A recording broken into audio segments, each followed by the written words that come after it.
Submissão. Continuação. Terminei meu copo, servi-me de mais um, o terceiro. Pelo janelão envidraçado, eu vi o sol se pondo entre as arenas. O silêncio se tornava meio constrangedor. Bem, ele queria colocar as cartas na mesa, e eu também. Mas há uma condição, eu disse, prudente. Uma condição que não é insignificante. Ele balançou lentamente a cabeça. Você acha que sou alguém que poderia se converter ao Islã? Pendeu a cabeça para baixo, como mergulhasse em intensas reflexões pessoais. Depois, ergueu os olhos para mim e respondeu: sim. No instante seguinte, tornou a dar seu grande sorriso luminoso, cândido.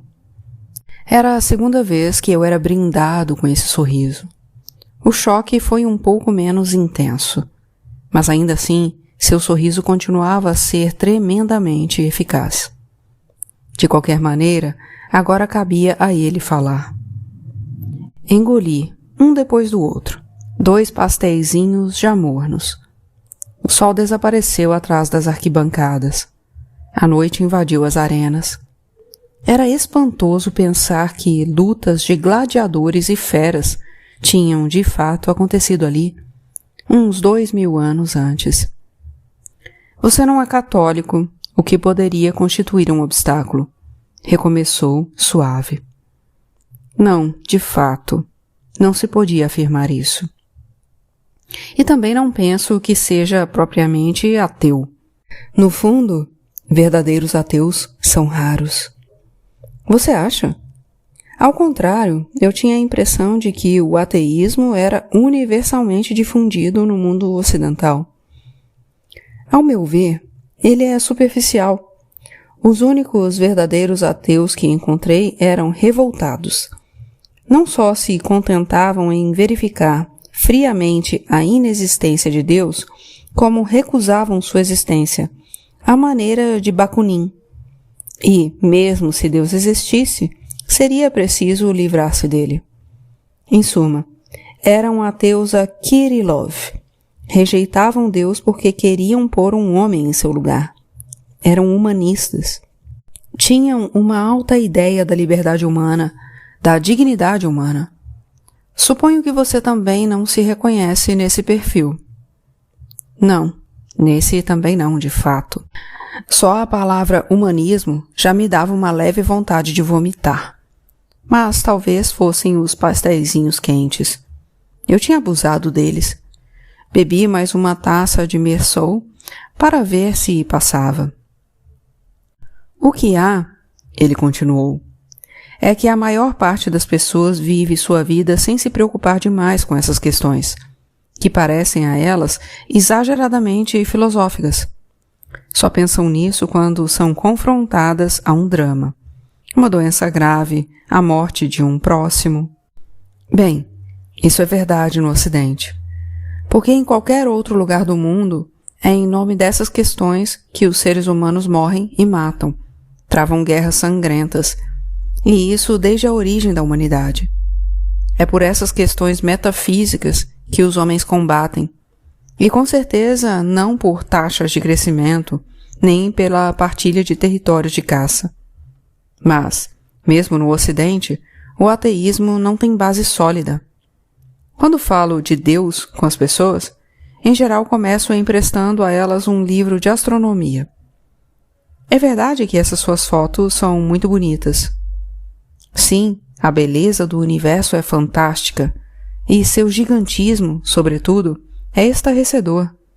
Centenas de bilhões de galáxias, compostas cada uma de centenas de bilhões de estrelas, sendo que algumas estão a bilhões de anos-luz, centenas de bilhões de quilômetros. E, na escala do bilhão de anos-luz, começa a se constituir uma ordem. Os conjuntos galácticos se dividem para formar um grafo labiríntico. Exponha esses fatos científicos a 100 pessoas escolhidas ao acaso na rua. Quantas terão a coragem de afirmar que tudo isso foi criado ao acaso?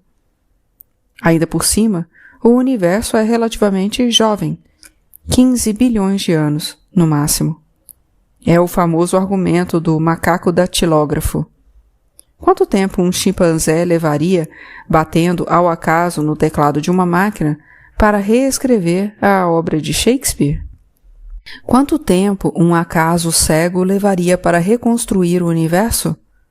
Certamente, bem mais de 15 bilhões de anos. E não é apenas o ponto de vista do homem da rua, é também o dos maiores cientistas.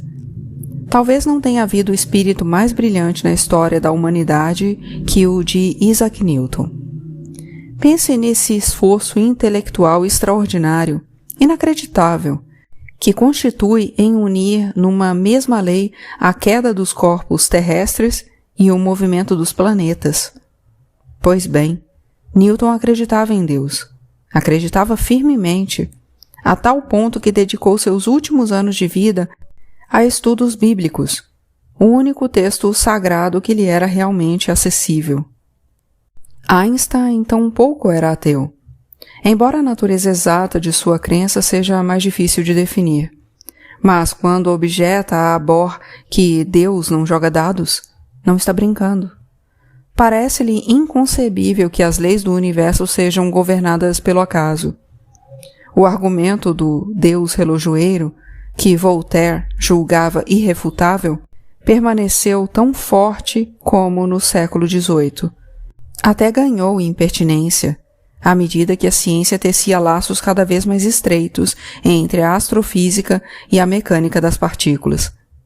No fundo, não é até um pouco ridículo ver essa criatura frágil vivendo num planeta anônimo de um braço distante de uma galáxia ordinária. Ergue-se sobre suas patinhas e proclama: Deus não existe? Bem, me desculpe, sou muito prolixo. Não se desculpe, isso realmente me interessa. Eu disse com franqueza. Na verdade, começava a ficar de saco cheio, e uma olhada de soslaio me informou que a garrafa de Meursault estava vazia. É verdade, prossegui, que meu ateísmo não se fundamenta em bases muito sólidas. Seria presunçoso de minha parte afirmar isso. Presunçoso, sim, essa é a palavra. No fundo do humanismo ateu há um orgulho, uma arrogância inacreditáveis. E até a ideia cristã da encarnação demonstra uma pretensão um pouco cômica. Deus se fez homem. Por que Deus não teria encarnado de preferência como um habitante de Sírius ou da galáxia de Andrômeda? Você acredita na vida extraterrestre? Interrompi-o com surpresa. Não sei, não costumo pensar nisso. Mas é só uma questão de aritmética. Levando em conta as miríades de estrelas que povoam o universo, planetas múltiplos que gravitam em torno de cada uma delas, seria muito surpreendente que a vida tenha se manifestado apenas na Terra. Mas pouco importa. O que quero dizer é que o universo traz, obviamente, a marca de um desígnio inteligente, que é obviamente a realização de um projeto concebido por uma inteligência gigantesca. E essa ideia simples, mais cedo ou mais tarde, se imporia de novo. Isso eu entendi muito jovem. Todo o debate intelectual do século XX se resumira a uma oposição entre o comunismo, digamos, a variante hard do humanismo, e a democracia liberal, sua variante suave. Era, ainda assim, tremendamente redutor. O retorno do religioso, de que então se começava a falar, eu já sabia, creio que desde os meus 15 anos, que era inelutável. Minha família era bastante católica. Bem, isso já era algo meio distante. Meus avós é que eram católicos. Então, naturalmente, eu me virei em primeiro lugar para o catolicismo. E desde meu primeiro ano de universidade me aproximei do movimento identitário. Devo ter feito um visível gesto de surpresa, pois ele se interrompeu e me observou com um meio sorriso. No mesmo instante bateram à porta. Ele respondeu em árabe, e Malika reapareceu, trazendo mais uma bandeja com uma cafeteira, 2 xícaras e um prato de baklavas de pistache e pasteizinhos folhados. Tinha também uma garrafa de bolca e 2 copinhos. Hedinger nos serviu o café antes de prosseguir. Estava amargo, fortíssimo, e me fez muito bem. Recuperei na hora toda a minha lucidez. Nunca escondi meus engajamentos de juventude, prosseguiu, e meus novos amigos muçulmanos jamais pensaram em me censurar. Parecia a eles perfeitamente normal que, em minha busca por um caminho para sair do humanismo ateu, eu me voltasse em primeiro lugar para a minha tradição de origem. Aliás, não éramos racistas nem fascistas. Bem, sim, para ser totalmente honesto, certos identitários não estavam muito longe disso. Mas eu, em nenhuma hipótese, nunca. Os fascismos sempre me pareceram uma tentativa espectral, uma visão de pesadelo, falsa, para tornar a dar vida a nações mortas. Sem a cristandade, as nações europeias não eram mais que corpos sem alma, zumbis. Por fim, a cristandade conseguiria reviver? Acreditei que sim. Acreditei nisso há alguns anos, com dúvidas crescentes, pois estava cada vez mais marcado pelo pensamento de Toynbee, por sua ideia de que as civilizações não morrem assassinadas, mas se suicidam. E depois tudo desmoronou em um dia. Para ser mais preciso, no dia 30 de março de 2013, lembro que era o fim de semana de Páscoa. Na época eu vivia em Bruxelas e ia de vez em quando tomar uma bebida no bar do Metrópole. Sempre gostei do estilo Art Nouveau. Há coisas magníficas em Praga ou Viena. Há também certos prédios interessantes em Paris ou Londres. Mas para mim, errado ou certo, o apogeu da decoração Art Nouveau era o Hotel Metrópole de Bruxelas. E mais ainda seu bar. Na manhã de 30 de março, eu, por acaso, passava em frente dali e vi um pequeno cartaz anunciando que o bar do Metrópole fecharia definitivamente as portas naquela noite. Fiquei pasmo. Fui falar com os garçons. Eles confirmaram. Não sabiam as razões exatas do fechamento. Pensar que até então era possível pedir sanduíches e cervejas, chocolates vienenses e doces cremosos naquela obra-prima absoluta da arte decorativa, que era possível viver a vida cotidiana cercado pela beleza e que tudo aquilo ia desaparecer, de uma só vez, em pleno coração da capital da Europa. Sim, foi nesse momento que entendi. A Europa já cometera seu suicídio. Como leitor de Huysmans, você certamente ficou tão agastado quanto eu com seu pessimismo inveterado, suas imprecações repetidas contra as mediocridades de seu tempo. E olha que ele vivia numa época em que as nações europeias estavam em seu apogeu, à frente de imensos impérios coloniais, e dominavam o mundo. Numa época extraordinariamente brilhante, tanto do ponto de vista tecnológico, as estradas de ferro, a luz elétrica, o telefone, o fonógrafo, as construções metálicas de Eiffel, como do ponto de vista artístico. Aí há realmente nomes demais para citar, seja na literatura, na pintura, na música. Obviamente ele tinha razão, e até do ponto de vista mais restrito da arte de viver, a degradação era considerável. Ao aceitar um baklava que Hedinger me oferecia, lembrei-me de um livro que eu lera anos antes, dedicado a histórias dos bordéis. Na iconografia da obra, havia a reprodução do prospecto de um bordel parisiense da Belle Époque. Eu senti um verdadeiro choque ao verificar que certas especialidades sexuais propostas por Mademoiselle Hortense não me evocavam absolutamente nada. Eu não via, nem de longe, o que poderiam ser a viagem em terra amarela, nem o sabonete imperial russo. A lembrança de certas práticas sexuais tinha, assim, num século, desaparecido da memória dos homens. Um pouco como desapareciam certas atividades artesanais, tais quais as dos tamanqueiros ou dos carrilhoneiros. Como, na verdade, não aderir à ideia da decadência da Europa? Essa Europa que estava no auge da civilização humana realmente se suicidou, no espaço de alguns decênios, continuou Hedinger, com tristeza. Ele não tinha acendido a luz, a sala só estava iluminada pelo abajur que havia em sua mesa. Houve, em toda a Europa, os movimentos anarquistas e nihilistas, o apelo à violência, a negação de qualquer lei moral. E depois, alguns anos mais tarde, tudo terminou por essa loucura injustificável da Primeira Guerra Mundial. Freud não se enganou. Thomas Mann também não. Se a França e a Alemanha, as duas nações mais avançadas, mais civilizadas do mundo, eram capazes de se entregar a essa carnificina insensata, então era porque a Europa estava morta.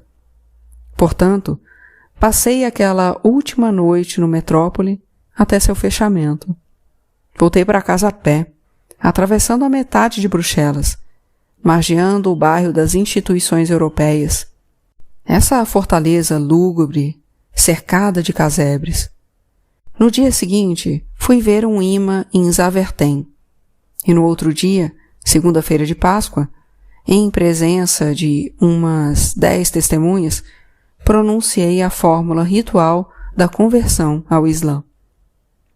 Eu não tinha certeza de partilhar seu ponto de vista sobre o papel decisivo da Primeira Guerra Mundial. Sem dúvida, fora uma carnificina indesculpável. Mas a guerra de 1870 já era razoavelmente absurda, pelo menos na descrição de Hülsmann, e já depreciara seriamente toda forma de patriotismo. As nações, em seu conjunto, não passavam de uma absurdidade assassina.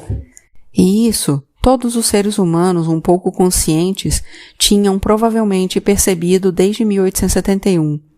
Daí decorriam, parece-me, o nihilismo, o anarquismo e todas essas porcarias.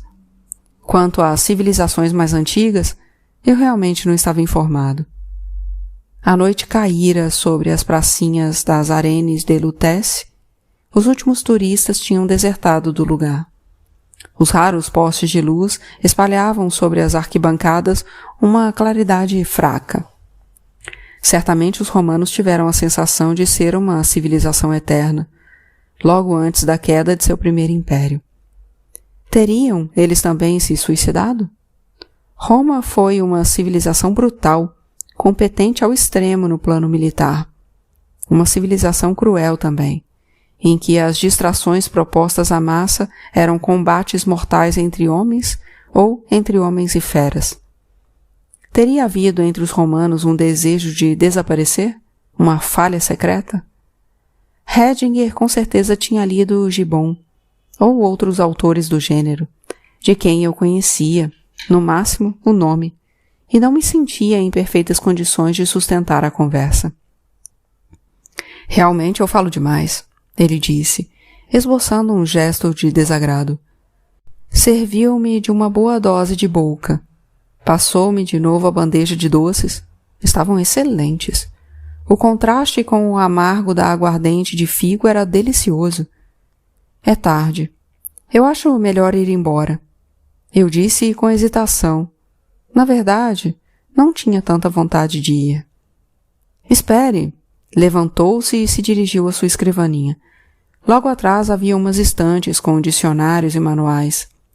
Voltou com um livrinho assinado por ele, publicado numa coleção de bolsa ilustrada, intitulado 10 Perguntas sobre o Islã. Estou lhe infligindo 3 horas de proselitismo religioso, quando, na verdade, já escrevi um livro sobre o assunto. Isso deve estar se tornando uma segunda natureza. Mas talvez já tenha ouvido falar dele? Já, o livro vendeu muito bem, não foi? 3 milhões de exemplares. Desculpou-se. parece que desenvolvi um dom absolutamente imprevisto para a vulgarização. É claro que é tremendamente esquemático, desculpou-se de novo, mas ao menos poderá lê-lo depressa. Eram 128 páginas e um monte de iconografia, essencialmente reproduções de arte islâmica. De fato, não me tomaria muito tempo. Guardei o livro na mochila. Ele nos serviu mais 2 doses de bolca. Lá fora, a lua se levantara, iluminava plenamente as arquibancadas das arenas. Sua claridade agora estava nitidamente mais forte que a dos postes.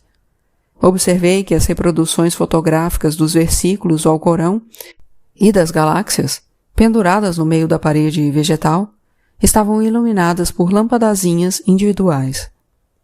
Você vive numa casa linda. Levei anos para tê-la. Realmente não foi fácil, acredite.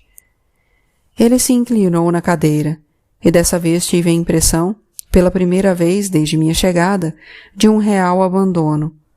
O que ia me dizer agora era importante para ele. Não havia a menor dúvida. Evidentemente, não é Paulian que me interessa. Quem pode se interessar por Paulian? Mas, para mim, é uma felicidade de todo instante viver na casa onde Dominique Aury escreveu Histoire d'eau. Pelo menos onde vivia o amante por cujo amor ela escreveu esse livro. É um livro fascinante, não acha? Eu era da mesma opinião. Histoire d'eau, em princípio, tinha tudo para me desagradar. As fantasias expostas me repugnavam, e o conjunto era um quiche exibicionista. O apartamento da Ile Saint-Louis, o palacete do Faubourg Saint-Germain, Sir Stephen, em suma, tudo aquilo era de encher completamente o saco. Pouco importa. O livro era perpassado por uma paixão e por um alento que arrastavam tudo. É a submissão, disse suavemente Hedinger. A ideia assombrosa e simples, jamais expressada antes com essa força, de que o auge da felicidade humana reside na submissão mais absoluta. É a ideia que eu hesitaria em expor perante meus correligionários, que eles talvez julgassem blasfematória, mas para mim há uma relação entre a absoluta submissão da mulher ao homem, tal como a descreve Histoire d'eau, e a submissão do homem a Deus, tal como o encara o Islã. Veja bem, continuou, o Islã aceita o mundo, e aceita-o em sua integralidade. Aceita o mundo como ele é, para falar com Nietzsche. O ponto de vista do budismo é que o mundo é dukkha, inadequação, sofrimento. O próprio cristianismo manifesta sérias reservas. Satanás não é qualificado como príncipe desse mundo? Para o Islã, ao contrário, a criação divina é perfeita, é uma obra-prima completa. No fundo, o que é o Alcorão senão um imenso poema místico de louvação? De louvação ao Criador e de submissão às suas leis. Em geral, não aconselho as pessoas que desejam se aproximar do Islã começarem pela leitura do Alcorão, a não ser, é claro, se quiserem fazer o esforço de aprender árabe e mergulharem no texto original. Aconselho-as, em vez disso, a escutar a leitura das suratas, repeti-las, sentir sua respiração e seu alento.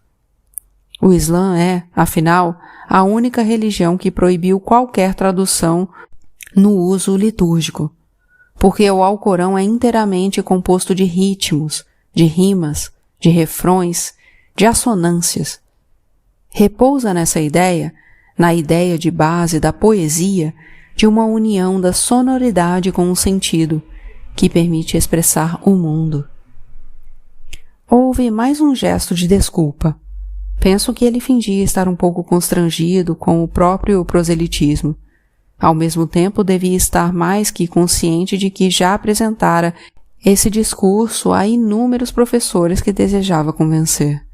Suponho que a observação sobre a recusa de tradução do Alcorão, por exemplo, acertara na mosca no caso de Gignac. Esses especialistas de literatura medieval costumam ver com maus olhos a transposição em francês contemporâneo do objeto de sua devoção. Mas, afinal de contas, surrados ou não, ainda assim seus argumentos conservavam toda a sua força. E eu não podia deixar de pensar em seu modo de vida, uma esposa de 40 anos para a cozinha, uma de 15 para outras coisas. Talvez ele tivesse uma ou duas esposas de idade intermediária, mas eu não via como lhe fazer essa pergunta. Dessa vez eu levantei decidido, para me despedir. Agradeci-lhe pela tarde apaixonante, que aliás se prolongara pela noite. Ele me disse que passara também um excelente momento. Enfim, houve uma espécie de invectiva de cortesias na soleira da porta, mas nós dois estávamos sendo sinceros.